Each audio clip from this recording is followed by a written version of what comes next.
Bonjour et bienvenue dans Coder c'est cool, je suis Hugo Taché, développeur web et mobile, et aujourd'hui je vais vous expliquer pourquoi le pass sanitaire et son QR code sont infalsifiables. C'est un sujet qui peut être assez complexe à aborder, et c'est pour ça que je vais énormément simplifier mes explications, car je souhaite que même les personnes qui n'ont aucune connaissance en informatique puissent comprendre. Fait intéressant, nous verrons même en fin de vidéo qu'il existe bel et bien un moyen de hacker ce pass sanitaire, mais bon, vous allez comprendre. C'est parti. Impossible de passer à côté du pass sanitaire qui va sûrement devenir incontournable dans les mois qui viennent. Ici, pas question de parler de politique, je respecte le choix de chacun et l'objectif est simplement de vous expliquer techniquement comment ce dernier fonctionne et pourquoi il est quasi impossible de le falsifier. Intéressons-nous d'abord au QR code. Alors, petit avant-propos, le QR code du pass sanitaire, c'est pas vraiment un QR code. En fait, c'est ce qu'on appelle un code data matrix, mais par praticité, pendant la vidéo, on va parler de QR code. Les QR codes sont présents dans la nature depuis déjà de nombreuses années, mais en tant que particulier, je parie que vous les utilisez pas tellement au final. Ils sont utilisés dans les entreprises, dans les entrepôts, beaucoup plus.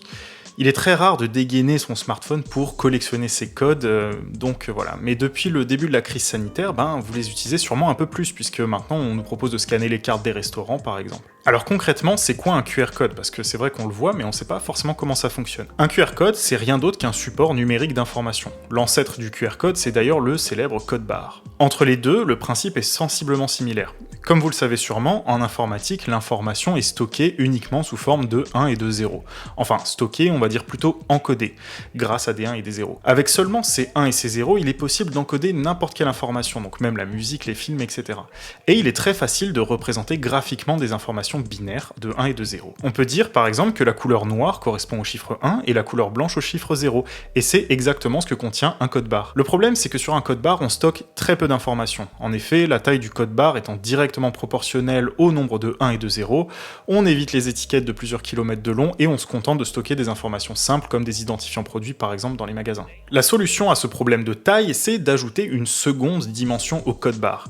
Et c'est exactement ce que fait le QR code. Pour lire un code barre, on déchiffre de gauche à droite chaque ligne noire et blanche. Pour un QR code, c'est un peu plus complexe. On a comme un ensemble de petites tuiles qui contiennent chacune un petit bout d'information. Mais à l'intérieur de ces tuiles, l'information est exactement stockée de la même façon, avec des zones noires et des zones blanches pour les 1 et les 0. L'avantage du QR code, c'est qu'il peut contenir beaucoup plus d'informations que le code barre. Si le code barre est limité en général à environ 13 chiffres, le QR code classique, lui, peut contenir entre 4000 et 7000 caractères selon leur encodage et leur type. Et il est très facile de créer un QR code, il y a énormément de générateurs en ligne. Tout ce qu'ils font, c'est prendre l'information que vous leur donnez en entrée et la convertir vers cette représentation graphique. Et d'ailleurs, rien n'empêche d'agrandir le QR code pour lui ajouter de l'information, c'est simplement qu'il y a des formats, mais si vous regardez, le QR code du pass sanitaire, qui est un data matrix, je vous le rappelle, est assez balèze en termes de taille. Donc en termes de nombre d'informations, du coup également. Bref, vous comprenez maintenant ce qu'est le QR code dans le pass sanitaire. Avant de poursuivre la vidéo, je vous rappelle que si vous voulez soutenir la chaîne, je vous invite à vous abonner, à mettre un pouce en l'air et également commenter cette vidéo parce que il n'y a pas forcément de débat à avoir sur le côté technique, mais votre avis, votre point de vue sur pas le pass sanitaire, mais la technologie employée est super intéressant, alors n'hésitez pas à le partager. Je vous rappelle également qu'il y a le Discord de la chaîne qui est toujours en ligne, on est énormément maintenant dessus, plus de 600, alors n'hésitez pas à le rejoindre, je vous mets le lien dans la description également. On revient à notre sujet. Mais du coup, qu'est-ce qu'il contient, ce QR code? Et comment peut-il authentifier votre situation? Déjà, le QR code du pass sanitaire contient tout simplement vos informations personnelles. Votre nom, votre prénom, la date de votre test ou de votre vaccination, le type de vaccin utilisé, le nombre de doses, etc. Toutes ces informations qui ont besoin d'être connues pour savoir votre situation sanitaire. Et surtout, c'est savoir votre identité, savoir si ça correspond à votre identité. Le format utilisé par l'État est appelé 2D Doc, si ça vous intéresse. Et ce dernier n'est d'ailleurs pas exclusif au pass sanitaire. Il y a toute une documentation en ligne, j'ai pas tout lu parce que c'est assez balèze, mais le principe est assez simple. Mais du coup, vous allez me dire que si on arrive à déchiffrer le QR code, en extraire son schéma d'information et à remplacer les données, rien ne nous empêche, en théorie, de générer un nouveau QR code, et vous auriez raison en théorie, ce serait tout à fait possible. Mais il y a un hic, et ce hic, c'est la signature électronique qui se trouve dans le QR code à la suite des informations. La génération de la signature électronique n'est possible que par une entité qui en a le privilège. Du coup, si vous essayez de fabriquer une signature, elle ne pourra jamais être identique à une signature officielle. Autre chose, il faut bien entendu que chaque signature soit unique et corresponde au pass sanitaire qui est contrôlé et à l'identité de la personne. Sinon, on pourrait très bien prendre une signature officielle et modifier simplement le contenu du pass, mais ça ne marche pas. Entrons un peu dans le détail technique. Pour s'assurer qu'une signature correspond bien à un pass sanitaire, l'ensemble des informations du pass, donc prénom, date de vaccination, etc., va être haché avec un algorithme qui s'appelle SHA-256. Pour simplifier, c'est comme si chaque information du pass était une couleur et qu'on mélangeait selon une certaine recette ces couleurs pour obtenir une teinte unique et qu'on peut comparer. La teinte unique sera alors ce qu'on appelle le hash. Si les informations en entrée sont différentes, donc dans notre exemple que les couleurs sont différentes, la teinte obtenue sera plus alors la même. Chaque hash est unique, propre aux informations d'entrée, et surtout il n'existe aucun moyen de rembobiner, à l'heure actuelle tout du moins, la fonction de hash pour récupérer les informations à partir duquel il a été créé. C'est d'ailleurs via une technique similaire que vos mots de passe sont stockés sur les serveurs, car l'avantage c'est qu'on n'a pas besoin de les rentrer en clair, et on n'a pas besoin de connaître les informations de base pour vérifier la correspondance entre un mot de passe haché et un mot de passe stocké qui a été haché. Donc voilà, le principe c'est de pouvoir comparer des choses sans avoir les entrées à la base. Parlons de la signature en elle-même maintenant. La signature va être fabriquée à partir du hash que l'on vient d'évoquer. Et fabriquer ici, ça veut dire en fait crypter. Crypter, c'est tout simplement appliquer une méthode sur quelque chose pour rendre ce quelque chose indéchiffrable et décryptable uniquement via connaissance de la dite méthode. Malheureusement, si vous connaissez la méthode et donc la clé de cryptage, il vous est très facile de falsifier les données.